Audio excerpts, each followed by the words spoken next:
Committee. This planning meeting is being broadcast live over the internet and will be available to view online now and in the future. Please be aware that this meeting is being transcribed only for the purpose of producing the minutes. This transcript will be deleted once the committee approves the minutes.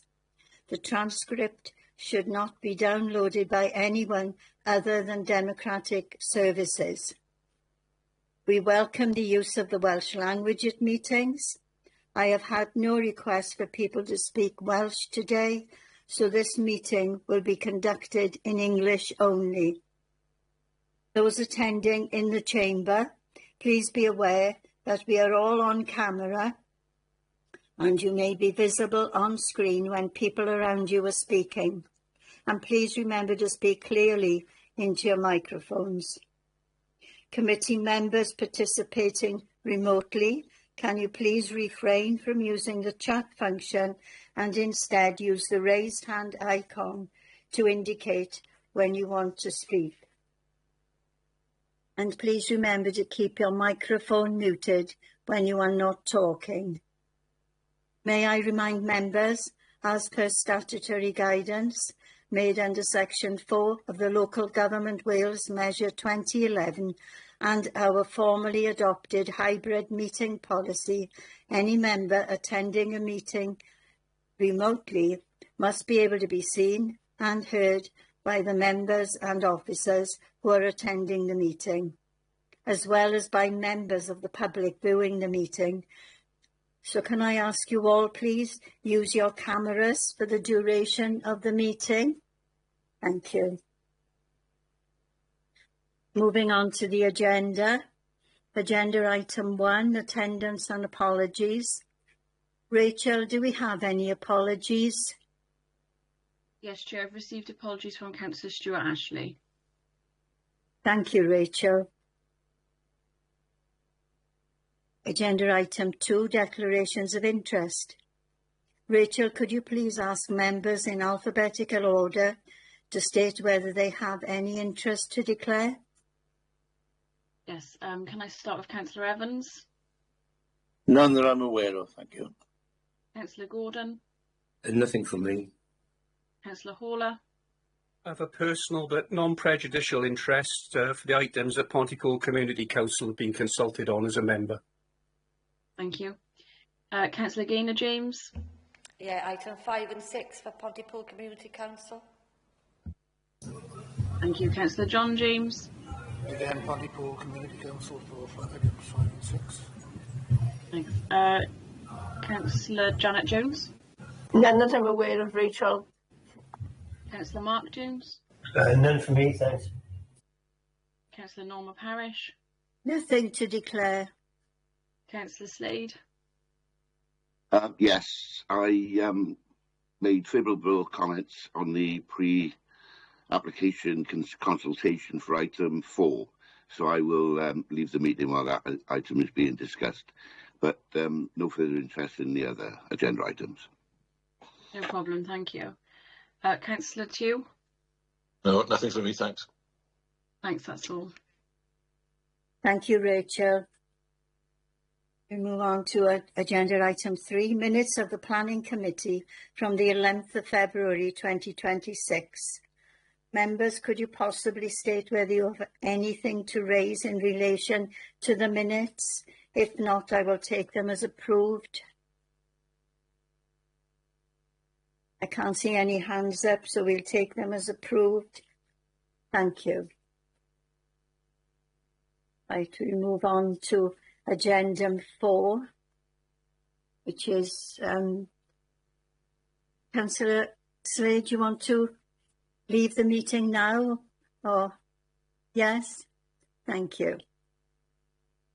Planning application 25P0644 FUL and is for proposed change of use from B1 office to D1 education and associated works at Tintern House, William Brown Close, Llantarnam, Cwmbran.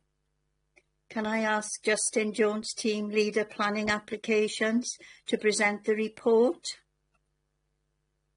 Yep. Good morning, Chair. Good morning, Committee. I hope you all had a good bank holiday. Hopefully the report presentation should be coming up on your screens. Yep. So, Chair, Committee, as you can see, it's an existing vacant office block of a roughly H-shaped proportion. If we look at the context of this site, so here's the application site. To the north, we've got Rantarnham Primary School. We've got a woodland. We've got a number of residential properties, and then we've got the wider James Prosser Way estate. Across the way, we have some B1 industrial uses. We've got the ambulance station, and access is through the business park. So here's the application site itself. As you can see, it's a single-storey red brick building with landscaping, pathways to the site, and obviously there's your joining adopted highway road.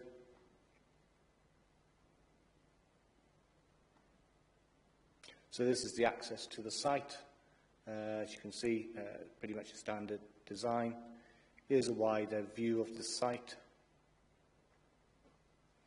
So these are the existing parking spaces that are on the site, as you can see. So if we look at the application itself, so obviously it's a change of use from an office to a school.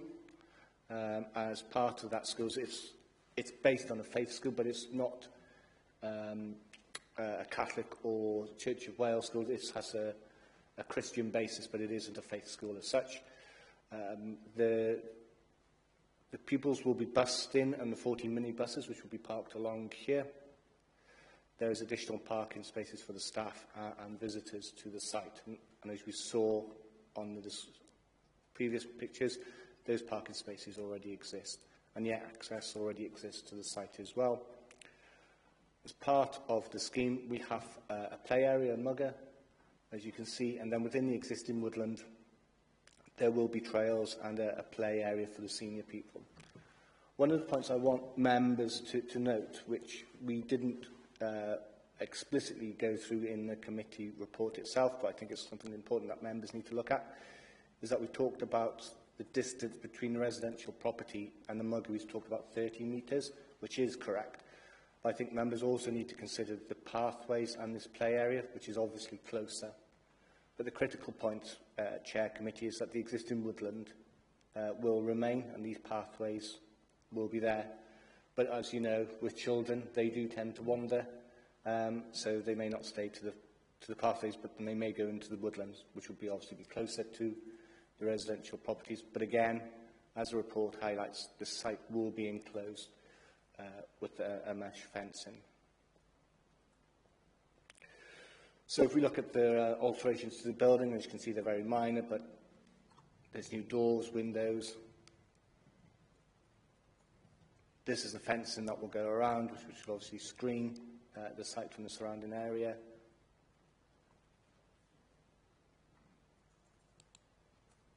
Oh, let's go back. So then if we look at the trees, so obviously as we talked about, there's a woodland to the north, which obviously screens the site from the existing residential properties to the north, and obviously to the east.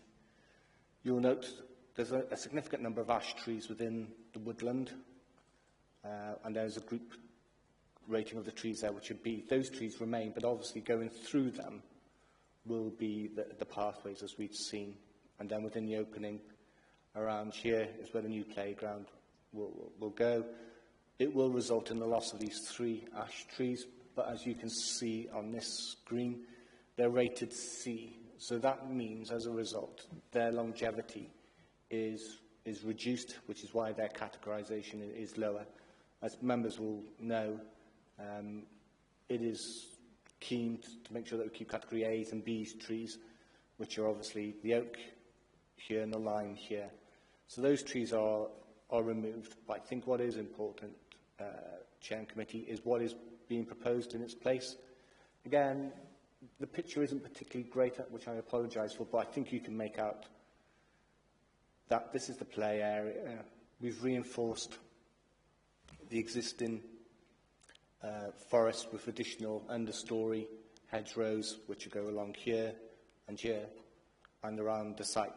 It's important that this area has a dual role, because obviously whilst we want to enhance ecological resilience and attract birds to the area, we've also got to be mindful that there are children that will also be using this area. So making sure that mix in terms of trees and hedgerow is also children friendly. We don't want children picking off berries necessarily. But I think there's some key points that I think members need to consider. So whilst we've got the loss of those 3 ash trees, we do have replacements, which are a common lime, which is obviously a big tree, a wild cherry, and a silver birch along here. So again, as members will know, with ash, there is the potential for dieback ash. We've got more native trees.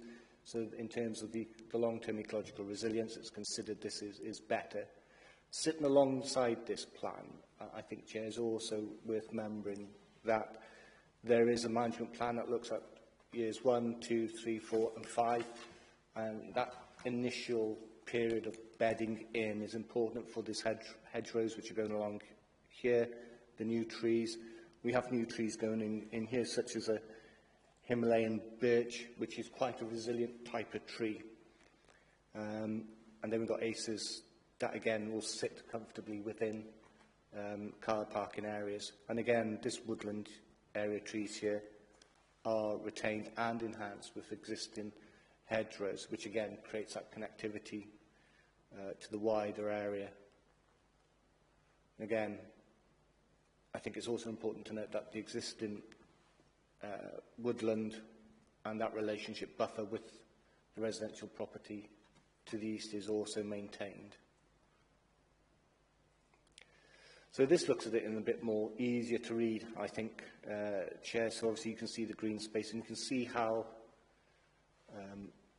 the play area and have sit in those pathways, how they create an excited area within the woodlands. Again, this pretty much area is open in any case to a degree. Obviously we've removed those ashes, but again we've got significant replacements for long-term viability. Again, this is the internal configuration, as you can see, of the school. So we've got an indoor gym area, we've got a number of classes. As the report highlights, it can accommodate up to 160 children of all ages, from infants right up to primary school. I think it's important to note that this school operates within the UK, so it's got sites in Swansea, Bristol, and other sites within the United Kingdom. It also operates in 120 different countries as well. So this modum operandi of how the school works in terms of transporting children and how the education work is tried and tested. So that's the end of the report. Obviously, you'll note that there are objections within the report, primarily in relation to the residential properties, which we've looked at in the presentation, and obviously have been assessed within the report. There are no other technical objections. Just for members' interest, the mugger, the outdoor area, has been moved further closer to the building, so Welsh Water's assets are protected, so they've withdrawn their objection. In terms of the highways, they raise no objection. Obviously, the management plan talks about the children being bussed in, and obviously that forms part of the approval. So that's the end of the presentation. Chair, happy to take any questions. Thank you. Thank you, Justin. Right, I can see 2 hands up. Councillor Steve Evans, you've got a question? I got a couple of questions, if I may, Chair. Yes. The first of all, you mentioned the parking on site, but what about the parking coming into that actual building? Because that area, I know fully well that the parking is absolutely atrocious when all the staff are in there, you know, general work, excuse me, you know, when they're in their normal daily work. It's quite a very busy area, and there's quite a lot of parking on everywhere. There's usually no spaces. That's the first one. Now, with the woodlands, where you mentioned residential property and close proximity, what are you doing to eliminate a lot of this noise or proposed noise at the children? Because they're quite noisy. At the moment, it's quite quiet, more than likely, and it will have a direct impact. So what are we doing to eliminate that noise? In what way? And the other part is, with the ash, how old are these ash? And are they diseased at present? Because under the climate responsibility, removing good trees, and if they're not diseased, why are we removing them? I know you're saying that because of the children there and everything else, but our climate responsibility is to protect as many trees as possible. Thank you. Could you respond to that, please, Justin? Yeah, thank you, Chair. Thank you, Councillor Evans, for your question. I'll take one in order. So, in terms of the parking, I think it's important to note that the existing use of the property, which is offices, has a lot of people coming back and forth, which is typical of the area, which I think Councillor Stevens was alluding to.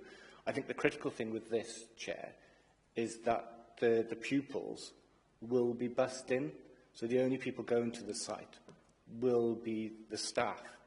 And obviously, as you will note in the committee report, that the highways authorities have looked at the proposed parking, looked at how the children get into the site by buses, and obviously, as I said, this is an established education establishment, and this is what they do across all their sites. So, in terms of, is it feasible, is it realistic of busing these children, I think the answer is yes to that, because that's what they do elsewhere. So I think overall, bearing in mind, given that it's previous use as an office, where there would be unrestricted people coming back and forth, overall we consider that this to be a positive approach going, given that the significant amount of people that will be on site will be the children, and they will be bussed in. In terms of noise, there has been, as part of the application, a submitted noise assessment. The noise assessment has looked at the ambient noise, looked at the noise that children would likely to make. As you say, children can be noisy at key parts of the time. But I think it's also worth noting, Chair Committee, that there will be times of the year, such as summer holidays, such as Easter, where the school will not be used. And you will also note, Committee, that we have restricted the timings of when the outdoor areas can be used, I think, which is also another point. So, yeah, I accept throughout the day there will be intermittent noise when the children go out to play, but critically there will also be times when there won't be.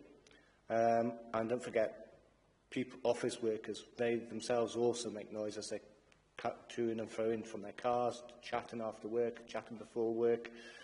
So overall, it's considered that noise assessment demonstrates that there's no harm to residential amenity. I think critically that noise report's also being considered by the Environmental Health Officer, who raises no objections to this proposal in terms of noise and amenity. In terms of the trees, you're absolutely right, Councillor Evans, that we are, as part of the ecological resilience and the stepwise approach, are to look to retain. The trees at the moment that are looking to be removed from the tree assessment are showing very early signs of ash, but I think not enough in its own right for them to be removed ordinarily. But I think critically, and this is the important part about the stepwise approach, it is that whilst they may not have the ash at advanced stage now, because there is evidence of it potentially being there, then it will deteriorate over time. And I think the key point on this is that those trees that are looking to go in their place, as I've said, the lime, the wild cherry and the silver birch, are more resilient. And I think the lime in particular, when used in combination with the oak, which is also staying, they're very big trees and they can absorb a lot of carbon dioxide and produce a lot of oxygen. So I think obviously that mix it is an important point. I think the other thing that we also need to consider is the overall ecological mix. So it's not just the trees and the loss of trees, but it's the understory and the mixture of native hedgerows and how that is added to the ecological resilience of the site rather than the loss of the trees. As I said before, Chair and Committee, as you know, it's not just a numbers game that we're looking at. We've got to look at our duties under Section 6 of the Environment Act and the ecological resilience and how that is improved overall. And I think critically, Chair, you will note in the committee report that the ecologist is comfortable with the overall mix of what's going on. So I think it is regrettable that there are a loss of 3 trees. But I think that is outweighed by those replacement trees and the existing enhancement of native hedgerows and the understory in the area. Thank you, Chair. Thank you, Justin. You satisfied, Councillor Evans? If I could just come back, the new trees we're putting in instead of the ash, what age are we looking at these trees? Are they mature trees or are they new saplings? That's all I wanted to know. Because if we're taking up major trees and putting little saplings in, it's going to take a hell of a long time for them to grow to that sort of diameter. Justin, could you respond, please? Yep, not a problem. Obviously, they would be... You don't want to have mature trees in straight away because obviously they take time to bed in with the soil. So they're not whips, but they're medium-sized ones. So, and that's a very good approach to take because obviously they are semi-mature, but it does allow them to grow and expand. And I think that's critical, especially with the lime, that it can grow to its full height without going within the other reaches of the other ones, which is critical. So each one is being given a chance to grow as well. So, and bed in, which is critical in terms of making sure that resilience is created. What we don't want to do is plant mature trees. They don't bed, and then we have to take them out. It would be self-defeating. Right. Thank you, Justin. I can see Councillor Mark Jones has got a question. Yes, please. Just 2 quick ones. Just to clarify the first one in your opening address, Justin, you said Lowes Christian, it's not classed as a faith school, whereas in the application it says it's a private faith school. And secondly, what area are these pupils being bussed in from, please? Justin, can you respond? Yeah, thank you, Chair. Thank you, Councillor, for your question. It is a private school, and it's a Christian ethos, I think, is the key point, rather than, as I said, of a particular denomination. So it is a private school. In terms of the catchment area, again, this is the thing with these private schools, is that there isn't a defined area as such. What I would say is that the catchment area wouldn't be over to Swansea because there's already one over there, and it wouldn't be over to Bristol because there's one already there. So it would primarily be within the South East Wales region, and obviously it would be based upon the active travel plan. It would be within an hour's drive of the school.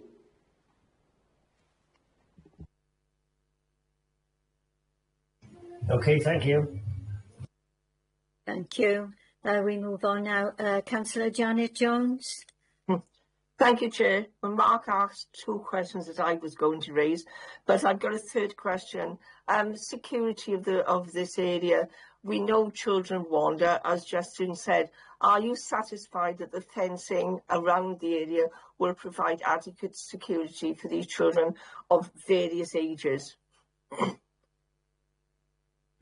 The short answer to that is yes, but I'll expand upon that. I think there's 2 things with the fencing. There's obviously the height, and the height is over 3 metres around the rear area.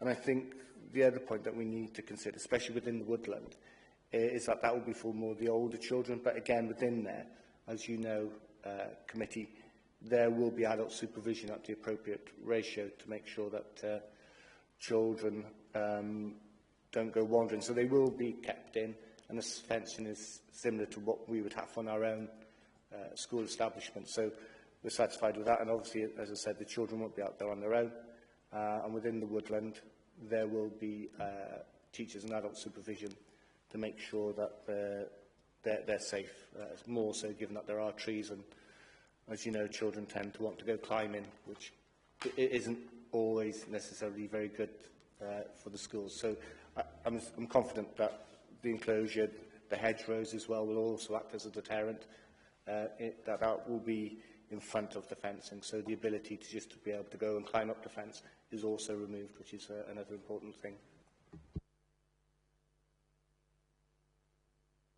Right. Thanks, Chair. Thanks, Justin. Thank you.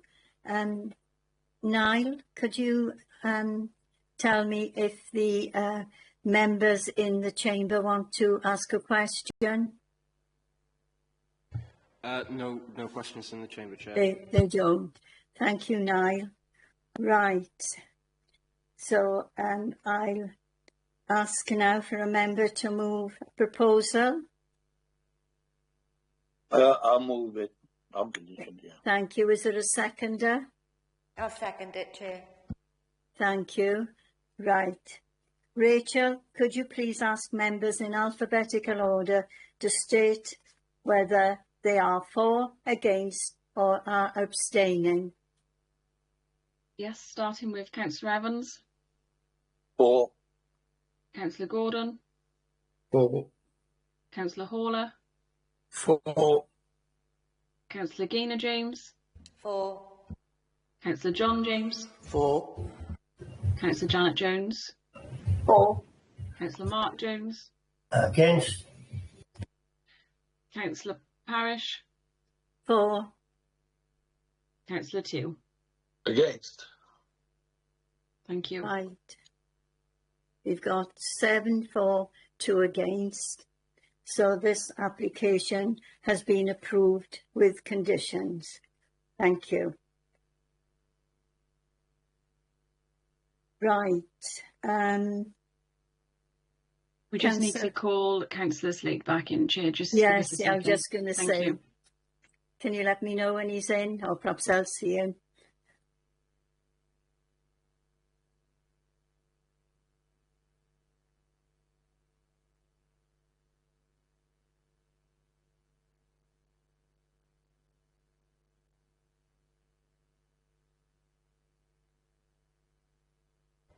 Okay, Chair, I believe Councillor Slade is back in the call. Thank you, Niall. Right, we'll move on now to agenda item 5, planning application 26P0043 FUL. And it's for proposed substantial demolition of existing building, retention and modification of front facade for new cafe/restaurant, use class A3 at Public Convenience, Hanbury Road, Pontypool. Can I ask Mia McAndrew, Senior Planner, to present the report? Yes, thank you, Chair. So, this application relates to the public toilets on Hanbury Road in Pontypool.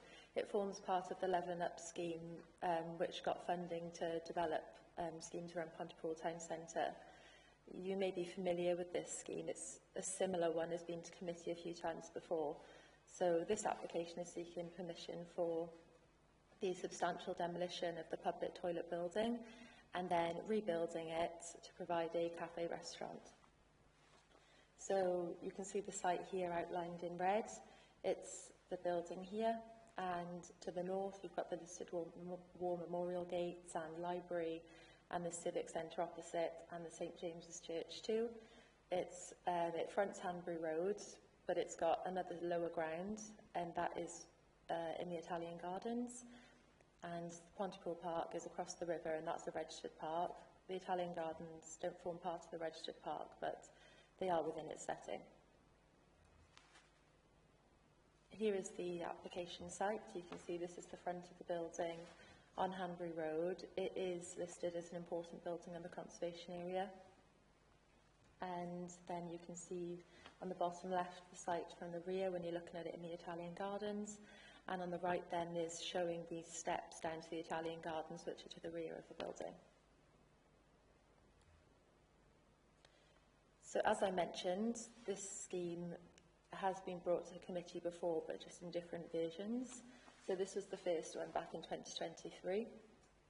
They proposed to extend that front projection, extend at the side, and do a first floor extension to the rear. And then also the retaining structure on the lower ground floor, they proposed to convert pretty much all of that to form part of the cafe restaurant proposal, and it would have a kiosk to the Italian Gardens. And you can see there was a modern glass extension at the back that had a tree branch sort of structure. And then it came back to committee again because there were structural issues with the previous one, and very similar, but they weren't extending the front projection, and they were not changing as much as the lower ground floor. They wanted to keep half of it for a retaining structure. And then that consent was varied as well, and there was various changes such as to the fenestration, with the doors, to the internal layout, and the columns for the rear structure were slanted instead of straight. So following that, they've come back in because the previous schemes, I think there were structural issues and costing issues with them. So this is the demolition now proposed under this application. It's the red areas highlighted.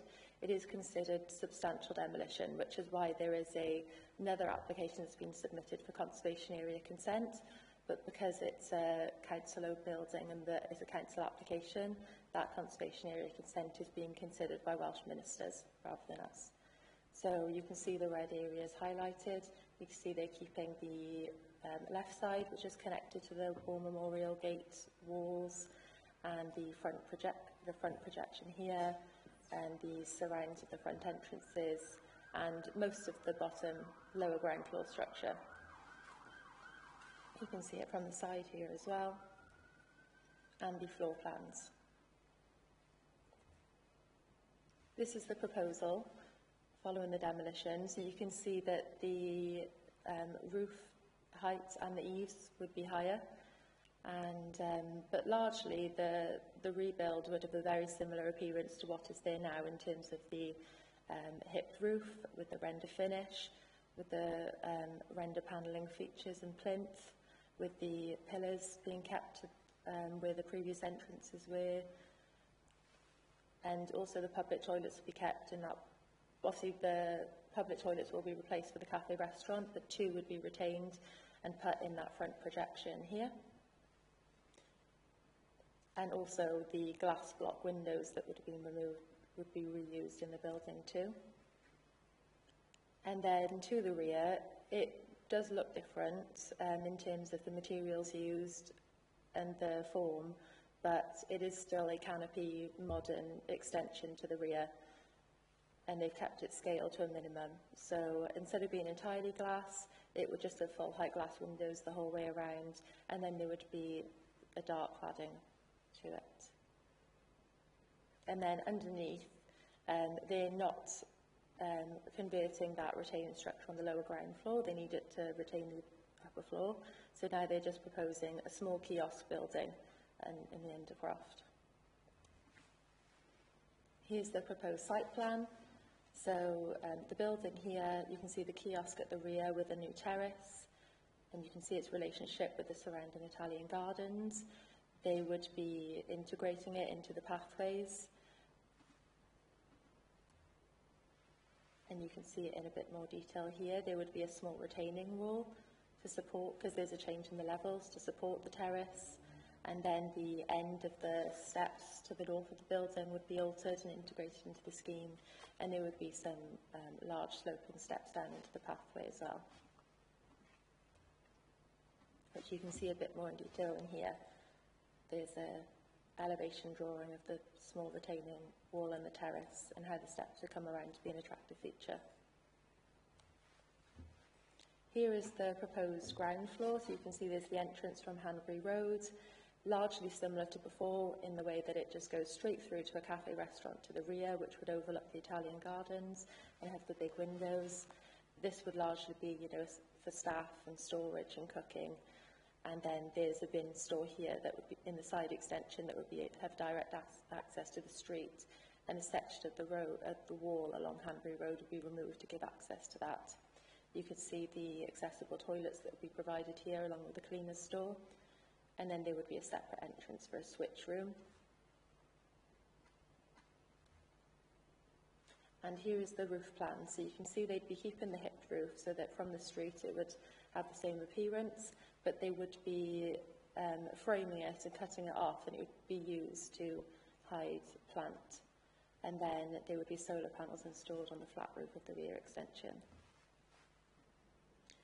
So the construction access would go from, because obviously the Italian gardens is stepped down from the street, so it's a bit difficult to access.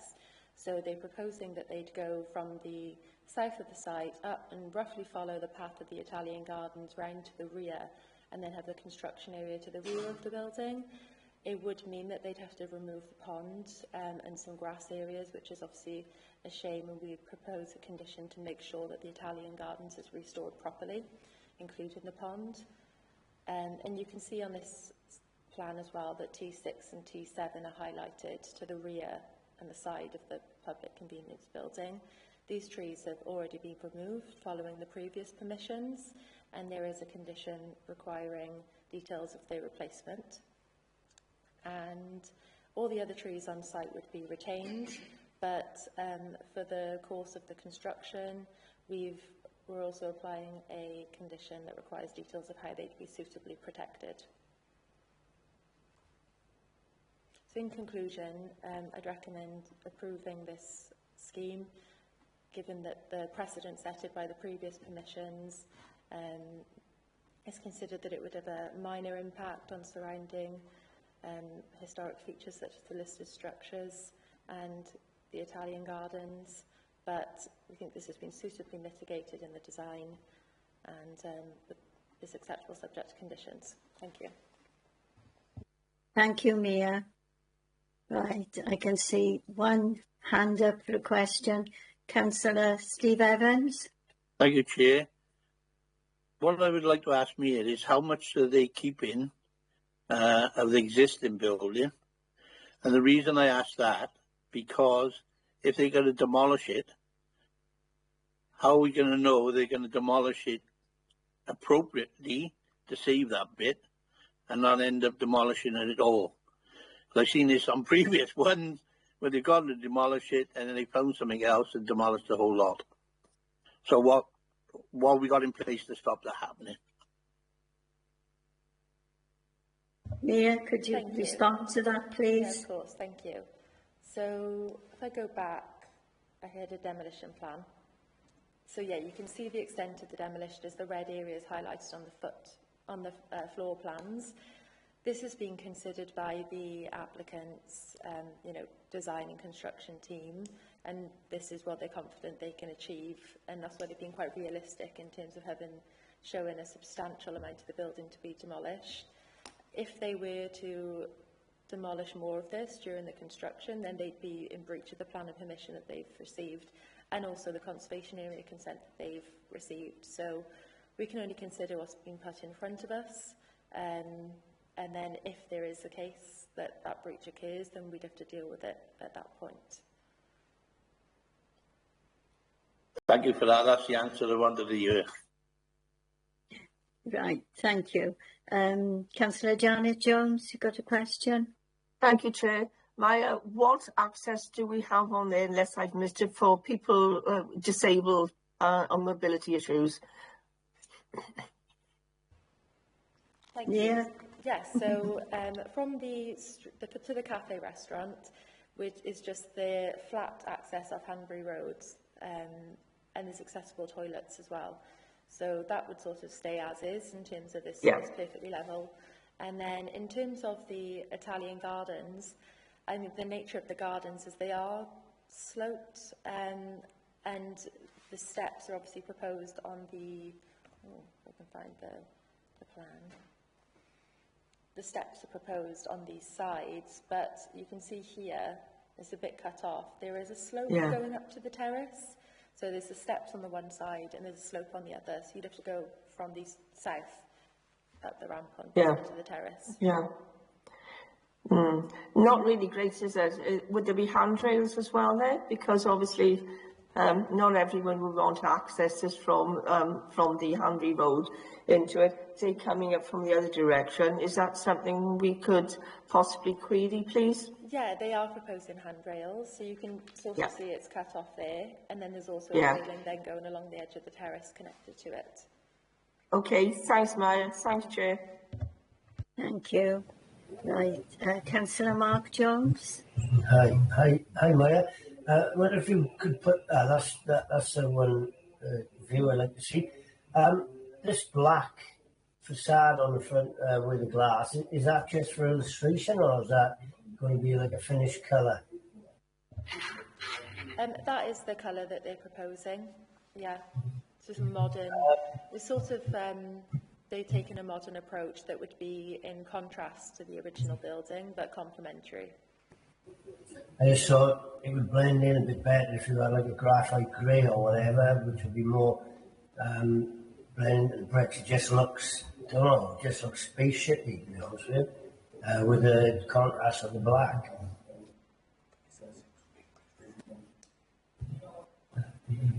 Okay, I guess that's noted, because subjective design, but this is the approach they've taken. They considered it had a sleek look, a modern appearance, and I guess that the dark colour just sort of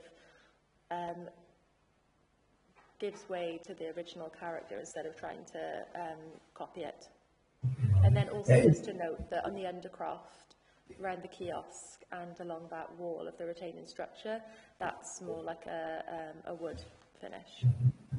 Yeah, it just seems, it grabs the attention and takes the, I don't know, it just takes it from the building, which obviously the building is much nicer than, so that the glass pad is great, it looks really good, but just, I don't know if you could just note if they could try just to have a look at softer colours maybe to blend in more with the building, which is obviously an historic building. Hi, Joe. Can I just come in on that point, if I may, please? I think I understand the point that Councillor Jones is making, but I think you've also got to consider the weathering of this over time, and obviously the darker colours, bearing in mind you've got trees and the orientation of it. That weathering, because what we don't want to do is have something that looks dated. I think the key point on this is that fenestration of the wide windows and the simplicity in form. And I think that juxtaposition between the render of the building, the toilets, and this new structure architecturally reads well. And I think if you diminish that colour, there is the potential that over time that weathering effect will make it look dated sooner, which is why they've gone for that colour. And then I guess I would just add that our heritage officer has considered what's been put in front of us, and he's comfortable with the appearance of the building and its impact and relationship with the original. Okay, right, yeah, thanks for that. All right, and on, okay, if it's because don't want it to get weathered, how accessible and obviously is it easy for contractors, and because it is glass, it's going to need regular cleaning, so is that easily accessible?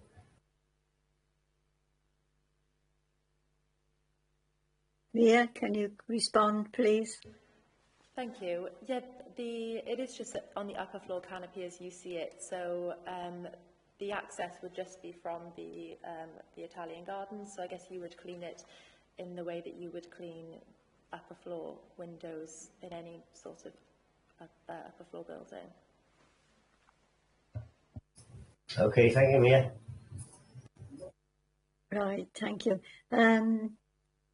Councillor Steve Evans, question? Thank you. I got another one again, seeing the glass. Yeah. Can I ask what environmental additions we're going to put on this building? Whether it be solar power, whether it be water catchment, whether it be hot water heating? Because if we're doing our environmental statement as behalf of the council, shouldn't we be looking into these additions on these type of buildings? I mean, the water catchment can be used for the toilets. You know, the other thing for the water and solar heating. It's good. It's a good environmental impact statement for us. So, are these measures being looked at for this particular project? Yes, thank you. Yeah. Sorry.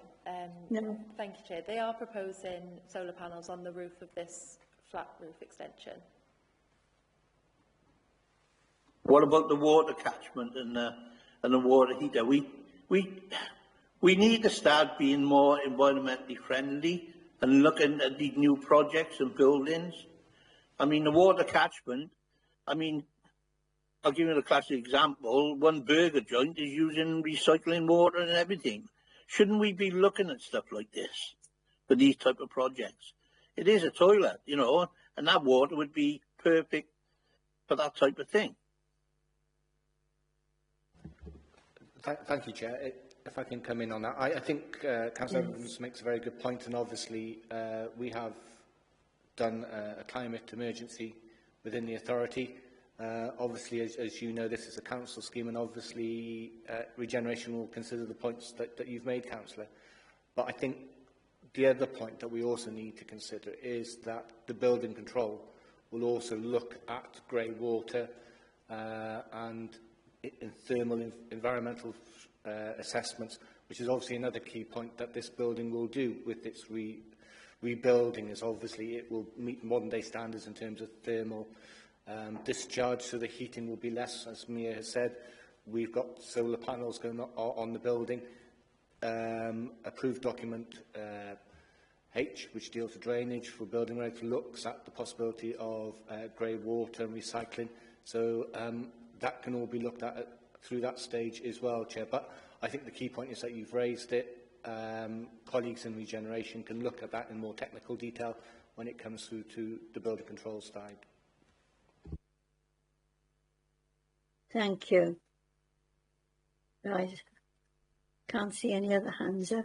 There is a hand up in the chamber. Yeah, there's one in the chamber. Yeah, I was right. I was going to ask Niall to let me know if there was someone there. Yes, Chair, it's Councillor Gaynor James. Right. Yes, thank you, Chair. Yeah, looking at it, I think it's absolutely gorgeous. It is lovely and modern, but what you've got to think about is generation that are younger than us that would really appreciate this and use it. And I'd like to move it, please. Can you excuse me for 1 minute, please?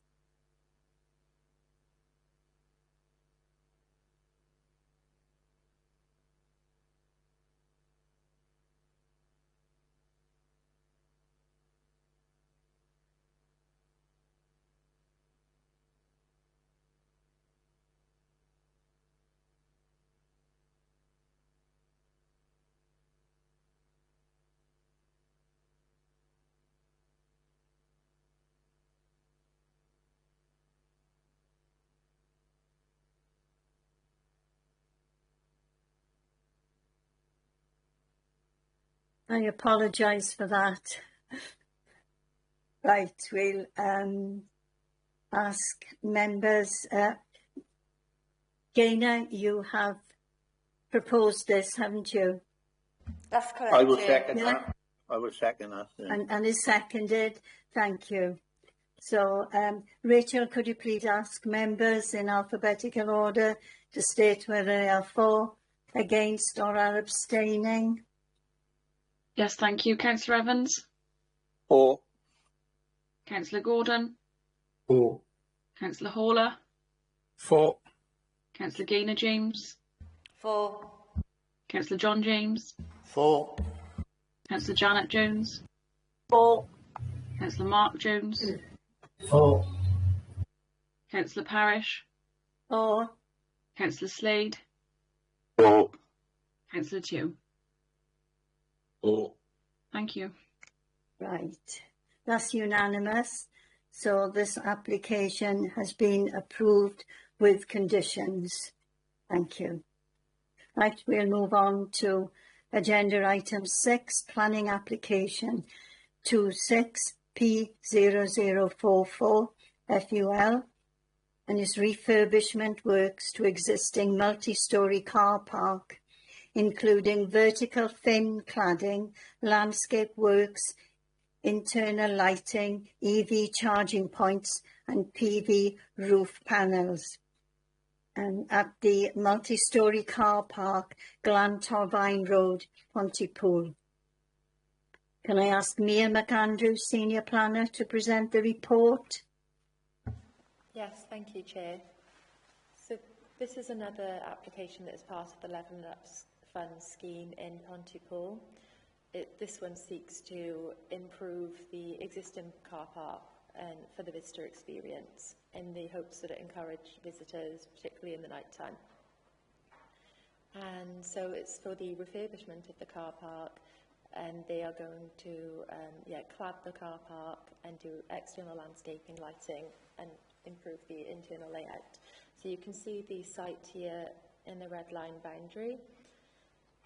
You can see it's adjacent to the Civic Centre, and the roof of the car park then connects to the Tesco car park on the upper level. Here's the existing building, and you can also see in the bottom left photo where it sits next to the Civic Centre, where they've both got that light brick finish. It's also got some slate cladding on it. It's got the curved archways which reflect the Civic Centre, and it's got the landscaped areas around as well.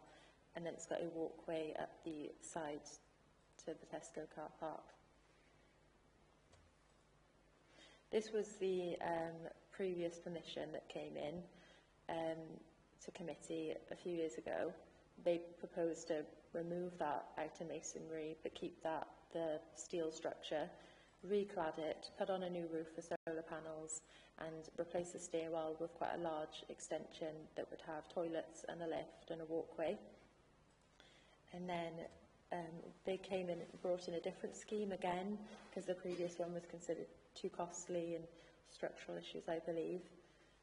And this one just proposed to only enlarge the stairwell to provide a lift and toilets, and they were going to render most of the elevations, keep the brick on sections, and then put cladding on the main entrance elevation, and then just a walkway over to the Tesco car park. And then this is what they've brought in now. So the footprint of the building wouldn't change. There wouldn't be toilets and a lift provided as there was previously.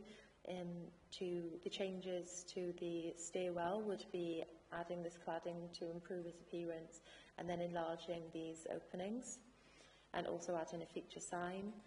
The existing brick would be kept, it would be cleaned up, and then the main elevations facing the street would be painted, and then there would be this sort of gold finish, aluminium vertical thin cladding that would tie in with the cladding on the stairwell as well.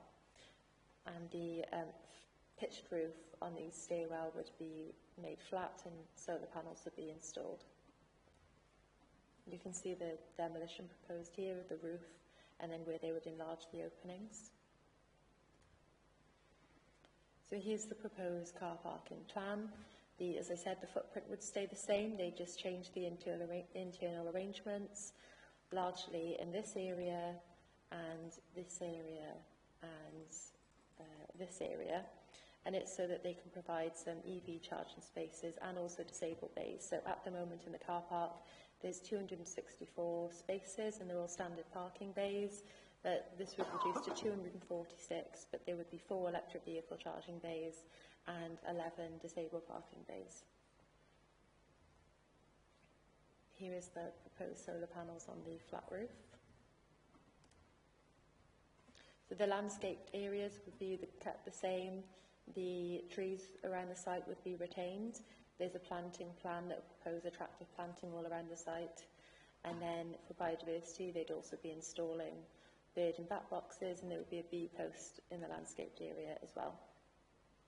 So overall, it's considered that this scheme would have an acceptable appearance, and we'd recommend it to be approved subject to conditions with a parking management plan to make sure that parking is managed during the construction works for that temporary loss of parking.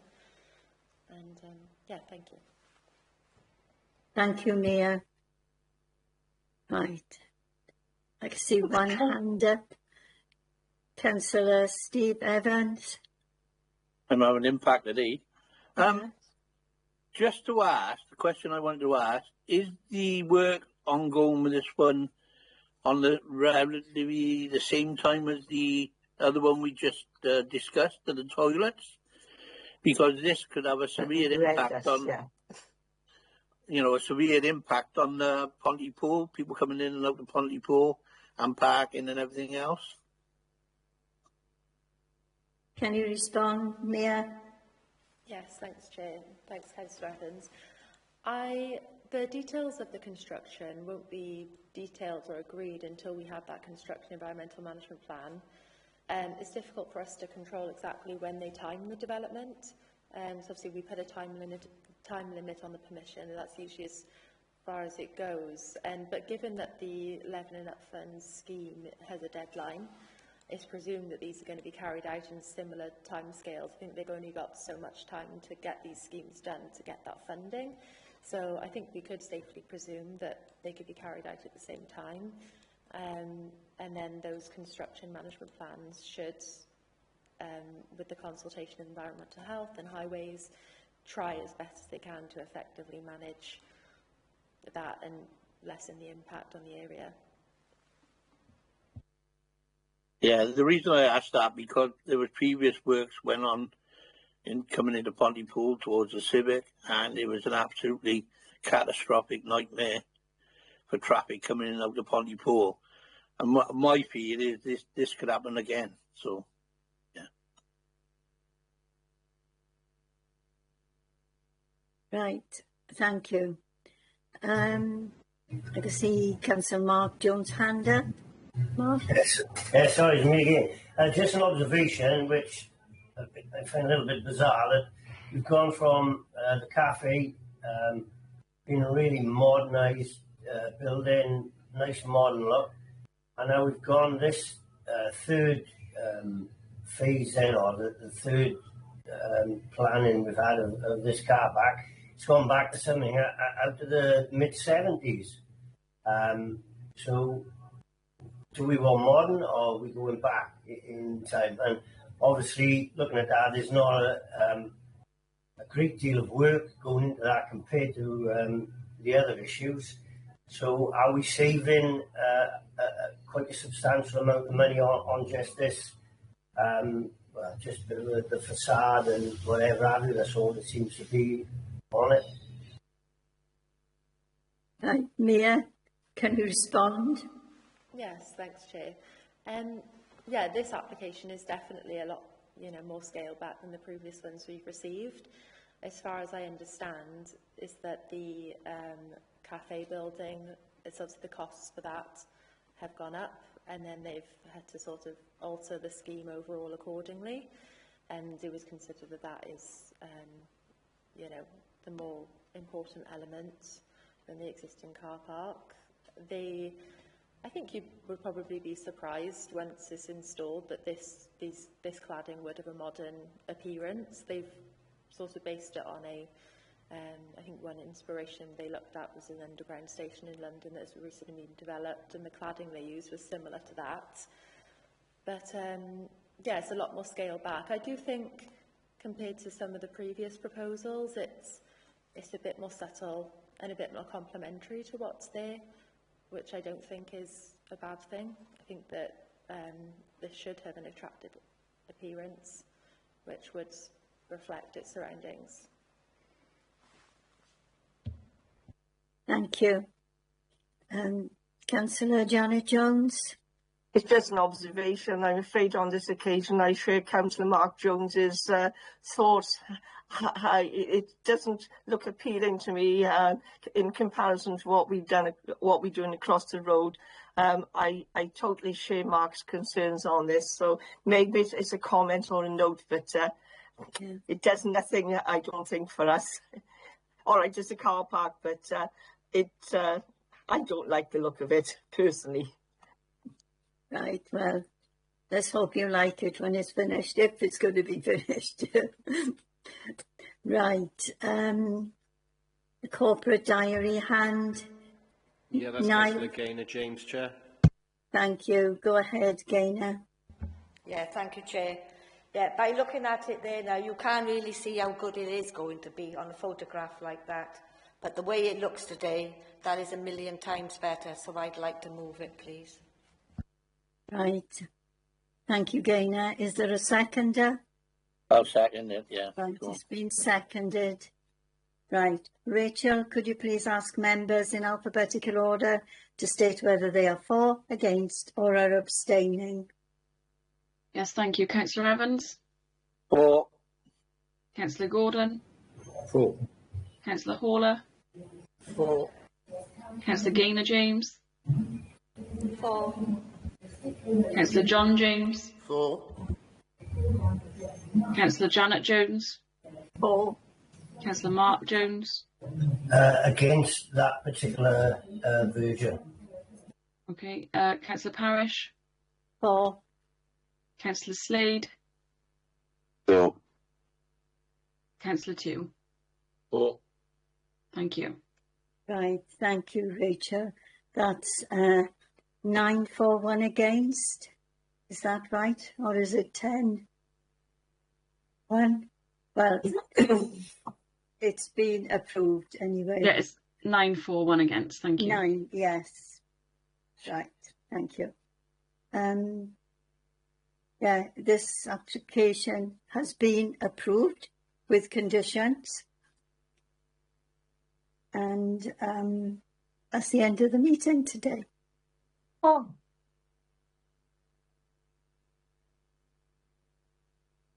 Thank you all for your attendance and contributions. I will now close the meeting. Enjoy the Thanks, Chair.